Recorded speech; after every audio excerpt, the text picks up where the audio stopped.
फिर कह रहे, फिर मम्मी ने जो बात बोली उसके बाद से मेरा और मेरी मम्मी का रिलेशन हमेशा हमेशा के लिए चेंज हो गया, है ना। मुझे नहीं पता था कि मेरी मम्मी भी तो लड़की है और बिल्कुल आप जैसी है, सेम मेरी माँ, है ना। उन्होंने कहा कि मुझे एक सगाई के फंक्शन में जाना है और मेरे पास सगाई में पहनने लायक कपड़े,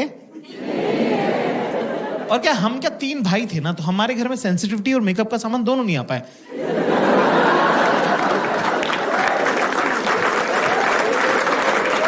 हमने माँ बाप ऐसे देखे हैं कि इस आदमी से डरना है, ये औरत काम करती है, ठीक है, बीइंग वेरी ऑनेस्ट। तो पहली बार मुझे लगा कि अरे यार मम्मी भी तो लड़की है, मम्मी को भी तो सजना सवरना, अच्छे कपड़े पहनना अच्छा लगता होगा। तो मुझे बड़ा प्यार आया, लाड़ आया मम्मी पे। तो मैंने मम्मी को बोला कि मम्मी मैं लेके चलता हूँ आपको शॉपिंग में, मेरे साथ चलिए, राइट, है ना। तो मेरी मम्मी बिल्कुल आप लोगों की जैसी लड़की है, बिल्कुल बेसिक टिपिकल गर्ल, कि जो भी लड़का ध्यान दे रहा है उससे मैं क्यों बात करूं।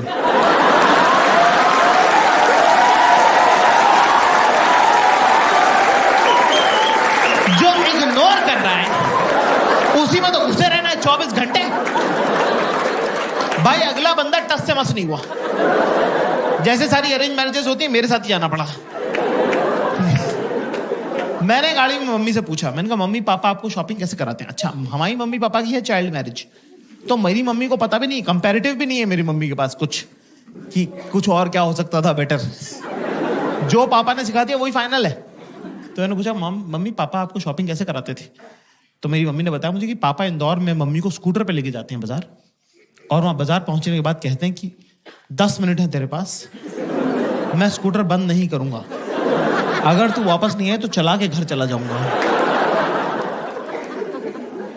पापा के लिए रिस्पेक्ट और मम्मी के लिए बुरा मुझे एक साथ लग गया कि ये अलाउड है क्या।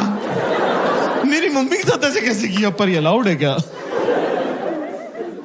हम गए साहब एक सूट की दुकान पर, हमारी मम्मी ने रिकॉर्ड टाइम में 7 मिनट में 2 सूट पसंद किए कि ये दोनों पसंद है, ये दिला दे। 7 मिनट में 2 सूट, मेरा तो दिमाग खराब हो गया।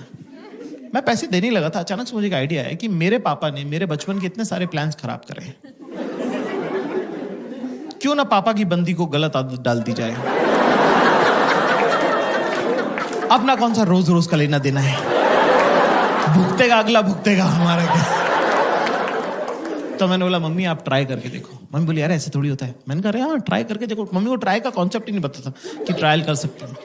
45 मिनट हो गए, फिर 1.5 घंटा टाइप हो गया। हमारी मम्मी रोती हुई बाहर है। हमको लगा कुछ लगभग तो नहीं गई, तबीयत खराब हो गई, क्या हुआ। मैंने कहा मम्मी क्या हो गया। कह रहे कुछ नहीं, मेरा लड़का बेचारा 1.5 घंटे से बाहर खड़ा हुआ, तेरे पैर दुख रहे होंगे बेटा।